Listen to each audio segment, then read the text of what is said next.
Ќе се ќе му одговорам на колегата Ацевски по однос на амандманот, меѓутоа најпрв имам одредени нејасноти во однос на вашата реплика.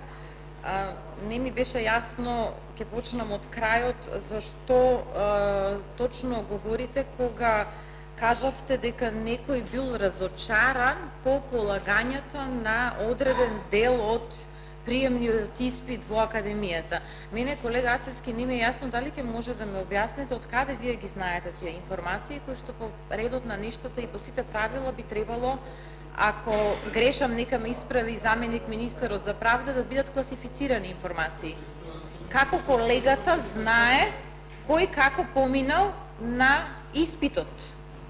Почитуван заменик министер за правда, на вистина сметам дека имаме сериозен проблем во сегашната поставеност на академијата, кога пратеник си дозволува да кажува кој би слагал за тоа дека би поминал добро на тестот, а кој бил разочаран. Ама ние говоревме, колега Ацевски, ние говоревме за тоа кои кандидати се селектирани, значи кои кандидати се примени. А ние апсолутно, од каде би можеле ние да знаеме кој како поминал на испитите? Дали некој на студијата за случај, значи вие имате очигледно информации интерни дека некој не положил одреден дел од приемниот испит. И мене оваквото влијание, ова мене сериозно ме загрижува и како пратеник. Како сакате сватете го? Значи, ја тргам настрана и политичка партија и се. Значи, ова е тоа што не загрижува, ова е суштината. Многу ви благодарам што реплициравте, затоа што ја доловивте целата суштина на нашите заложби овде, како пратеници, и на што ние цело време алудираме. Значи, се одржаа испитите и колегата веќе ги знае резултатите. Кој славел, а кој не. Тоа е влијанието. Вие во ниту еден момент не кажавте како сте вие против ова, кое што го предлагаме и кое што сметаме дека е одредено унапредување на начинот на полагање на испитите. Ние говоревме и еве сега се докажа видното присуство на господинот Рашковски на овие полагања и неговото против тоа влијание се бори. Значи вака евидентно, вака вулгарно не било никогаш. Не знам за каков режим претходно говоревте, меѓутоа ова е комплетно девалвирање на се што значи право и правна држава од самиот зачеток на тоа што значи дека некој утре, кој што ќе произлезе од таа академија, за кој што пратеник на Социјалдемократскиот сојуз знае однапред кој бил добар и кој како го положил испитот. Кој утре како, ама не е така. Вие знаете во кој дел на испитот, кој како. Јас се извинувам, меѓутоа јас не знам од каде вие знаете такви класифицирани информации.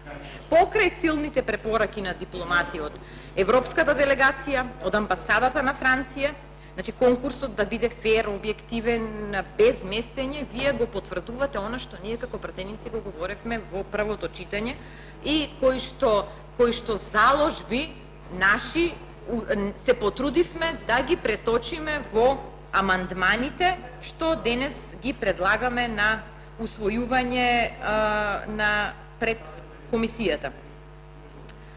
Она што ние го говоревме тука како пратеници, го говоревме врз основа на сознание кои што ги пишуваа медиум. Вие очигледно имате интерни информации и се надевам дека во некоја прилика ќе имате можност да споделите од каде вие како пратеник ги знаете овие податоци и како уште само со една реплика успевате да придонесете во ова што се нарекува пародија на комплетниот судски систем во Република Македонија. Не се согласувам со тоа што го кажавте, дека во сегашниот закон успевате да го намалите субјективизмот на членовите на комисијата, а сметаме дека со начинот на бодување кој што ние го предлагаме, значително ќе се напреди овој дел и уште еднаш ќе повторам, иако веќе кажав, дека ќе се ајде ќе пробаме, не дека нема идеално законско решение, меѓутоа, еве, ајде да пробаме да ги оттргнеме тие квалификации кои што дали праведно или неправедно се ставаат обично пред третата по правило независна власт во Република Македонија. Благодарам.